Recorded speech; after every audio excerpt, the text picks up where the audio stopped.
I'm going to show you start to finish how to take a 2D part like this and make it 3D. Open Inkscape, load the JPEG image, hit OK.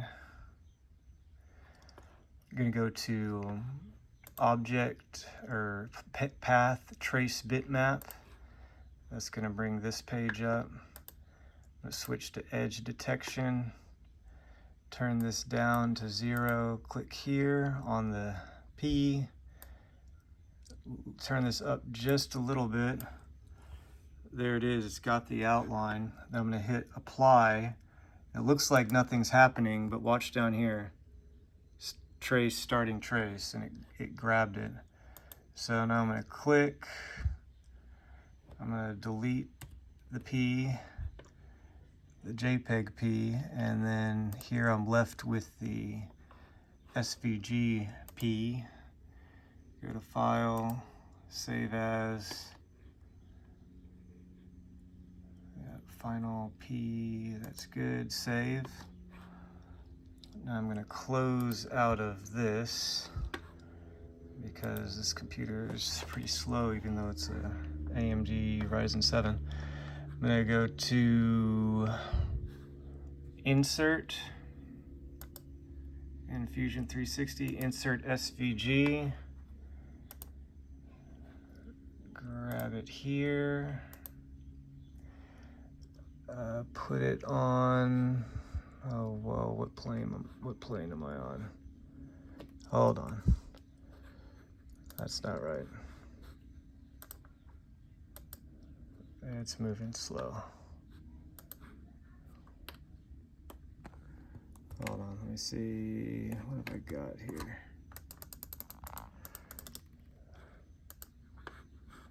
Huh. Let me try, there we go, okay. There, I'm looking at the previous letter I made. Okay, so that's the plane I want to be on.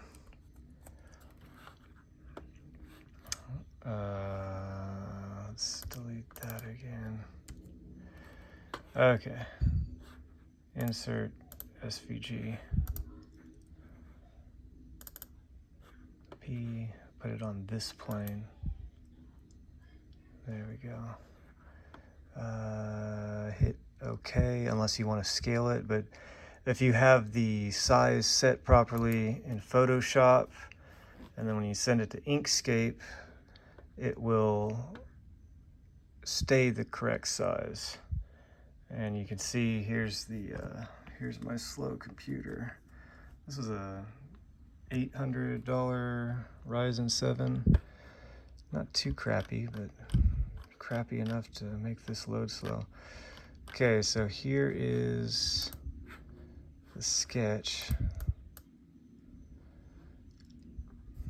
Let me rotate this around here. Okay, this is the angle I'm used to working at.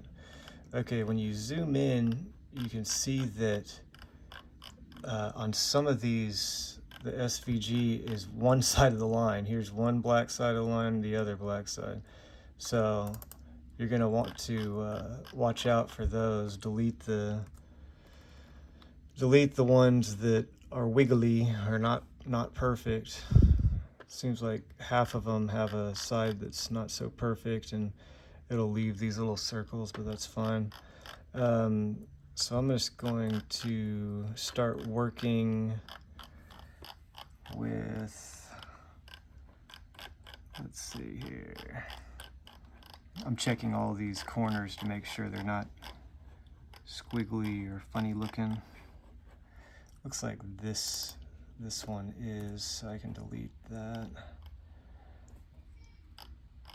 And when it's a more complex shape other than a P, it takes even longer for this computer to process a delete operation. Okay. So now we're going to extrude. So click extrude. This little blue select button is blue because it's telling you to select the face. I'm just going to put the size I want, 3/4 of an inch, and hit enter. And there is our body. Okay, and we are under design. So now that the body is finished, I'm switching to manufacture. And you can see I've got other, let's see here. The previous operation is here, but that's okay. We're gonna go into the setup. I right-click setup, hit edit. Yeah, clear whatever I was doing before. And I need to set the origin for the machine. So I think it's set to model origin originally, but we're going to selected point, and see this is highlighted blue again. So we'll just pick right here and hit OK. I'll show you the other settings I have here for this.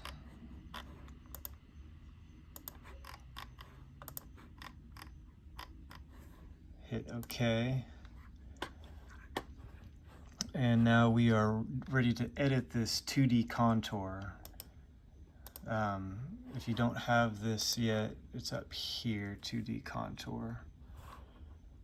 So I'm just going to go in, click edit at the top there. Yes, let's clear what I was doing before. And I'm going to select, first I'm going to clear what I was working on before. This is that L chain, so that's cleared now, even though it's still showing blue there. Now I'm just going to select this P, the outline of the P. If I want it to cut this first, I click here. If I want it to cut this first, I click out here. So clicking here and also here. And I need to be careful to make sure that it grabbed those nice clean lines. Make sure it didn't grab a dirty line. I could turn off my body here. Looks like it doesn't matter on this piece. It's pretty, the lines are pretty clean from the SVG.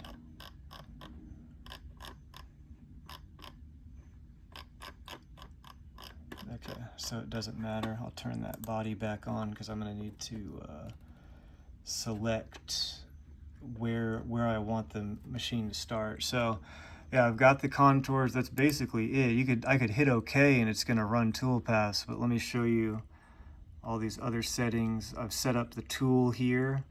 It's easy. I'm using a Armana end mill. So I was able to download their tool sets, but really you're just looking for the width of that tool. I've disabled the coolant, don't have any coolant. Here's all these, doing 25 inches a minute in 3/4 inch Baltic birch. That's about what my homemade machine can take. Here's all these. I want tabs so that the part is still stuck to the Baltic just a little bit and won't fly out when it finishes the cut. The height offsets, these are pretty important here, and I still haven't quite figured out the when it's fast traveling or jogging, it gets right down on the part. I can't figure out how to get it to retract further. We're doing multiple depths. You'll want to check that mark, so you're doing multiple passes, and I'm going 1/16 inch down each pass. Now here's what I was getting at. All of this I left the same except for this lead-in position. I want to click that, and I want it to start here and here.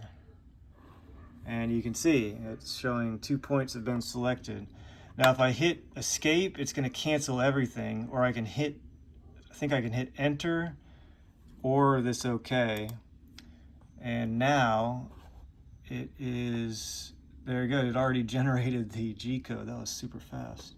Usually it's slower than that. Usually I have to I can come up here and you can hit generate to regenerate the G-code, and it'll be a little, there'll be a little blue circle that fills as it generates, and for a simple shape like this, it went really fast.